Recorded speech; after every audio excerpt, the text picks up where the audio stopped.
भारतीय शेयर बाजार में 22 फरवरी को लगातार चौथे दिन गिरावट आई। इसी के साथ मार्केट 2 हफ्तों के निचले लेवल पर आ गया है। इस गिरावट में ग्लोबल मार्केट का बड़ा हाथ है।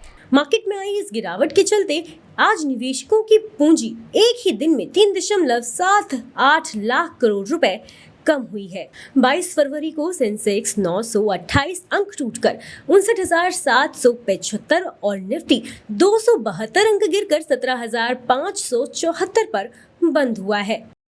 नमस्कार, आप देख रहे हैं मनी कंट्रोल हिंदी और इस वीडियो में हम आपको बताने जा रहे हैं बाजार में आई इस गिरावट के लिए कौन से फैक्टर्स जिम्मेदार हैं। सबसे पहली वजह, रूस के राष्ट्रपति की न्यूक्लियर वार्निंग। दरअसल रूस के राष्ट्रपति व्लादिमीर पुतिन ने यूक्रेन में चल रही लड़ाई के मद्देनजर पश्चिमी देशों को चेतावनी दी। पुतिन ने न्यूक्लियर वेपन से जुड़े समझौते को रद्द कर दिया है और न्यूक्लियर टेस्ट करने की चेतावनी दी है। अमेरिकी secretary of state Antony Blinken ने इसे बहुत बड़ा दुर्भाग्य और गैर जिम्मेदाराना बताया है। वहीं नाटो के जनरल सेक्रेटरी जेंस स्टोलनबर्ग ने भी चिंता जताई है कि इससे पूरी दुनिया पर खतरा बढ़ गया है। नाटो के सेक्रेटरी जनरल ने पुतिन को अपने फैसले पर एक बार फिर से सोचने के लिए कहा है। दूसरी वजह है फेड मिनट्स। फेडरल रिजर्व की मीटिंग मिनट्स 22 फरवरी को जारी होंगी और निवेशक इसका इंतजार कर रहे हैं। इस मिनट से रेट हाइक को लेकर आगे क्या रुझान रहेगा, इसका संकेत मिलेगा। इससे ये भी पता चलेगा कि फेड के बैठक में कितने मेंबर्स ज्यादा रेट हाइक्स के पक्ष में हैं और क्या उन्होंने महंगाई से निपटने के लिए ब्याज दरों में बढ़ोतरी की जरूरत बताई है। तीसरी वजह है RBI minutes. Reserve bank of India इस महीने के एमपीसी की बैठक के मिनट्स 22 फरवरी को जारी करने वाला है। निवेशकों की निगाह इस पर इसलिए है क्योंकि इससे आगे रेट हाइक होंगे या नहीं, इसे लेकर संकेत मिलेंगे। इसके अलावा निवेशकों की निगाहें G20 के वित्त मंत्रियों और सेंट्रल बैंकों के गवर्नर्स की पहली बैठक में आरबीआई गवर्नर के डिप्टी गवर्नर माइकल पात्रा के भाषण पर भी रहेंगी, जिसमें रेट हाइक को लेकर आगे रुझान का अनुमान मिलेगा। वहीं दूसरी तरफ अडानी स्टॉक्स में बिकवाली का दबाव कायम है।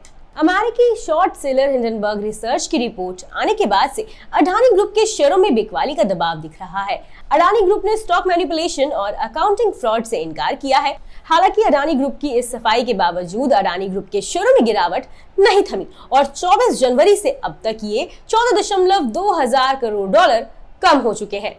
सबसे ज्यादा गिरावट Adani transmission, Adani total gas और अडानी ग्रीन्स में रही। अडानी ग्रुप के शेयरों में बिकवाली का असर पूरे स्टॉक मार्केट पर दिखा। पांचवी वजह है एफआईआईज की बिकवाली। दरअसल फॉरेन इंस्टीट्यूशनल इन्वेस्टर्स इस साल की शुरुआत से ही भारतीय शेयरों की बिकवाली कर रहे हैं। एफआईआईज ने इस साल 337 करोड़ डॉलर की शेयरों की बिक्री की है। हालांकि स्थिति अब पलटती दिख रही है क्योंकि पिछले हफ्ते विदेशी निवेशकों ने शेयरों की खरीदारी शुरू कर दी है। कुछ एनालिस्ट का मानना है कि शेयरों के भाव में गिरावट के चलते विदेशी निवेशक इसे आकर्षक मान रहे हैं, जिसके चलते रुझान में ये बदलाव आया है। और आखिरी वजह है दिसंबर तिमाही के नतीजे। दरअसल करंट फाइनेंशियल ईयर 2022 से 23 की तीसरी तिमाही यानी अक्टूबर से दिसंबर 2022 में कंपनियों का मुनाफा मिला जुला रहा है।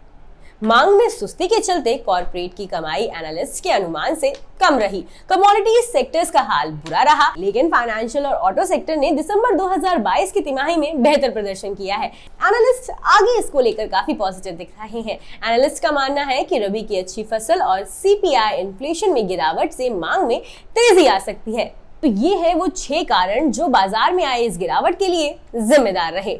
मार्केट की इनसाइड खबरों के लिए सब्सक्राइब कीजिए मनी कंट्रोल हिंदी के YouTube चैनल को, साथ ही साथ बेल आइकन भी जरूर दबाएं ताकि अगली वीडियो का नोटिफिकेशन आपसे मिस ना हो। इसके अलावा आप हमें Facebook, Instagram और Twitter पर भी फॉलो कर सकते हैं। Thank you.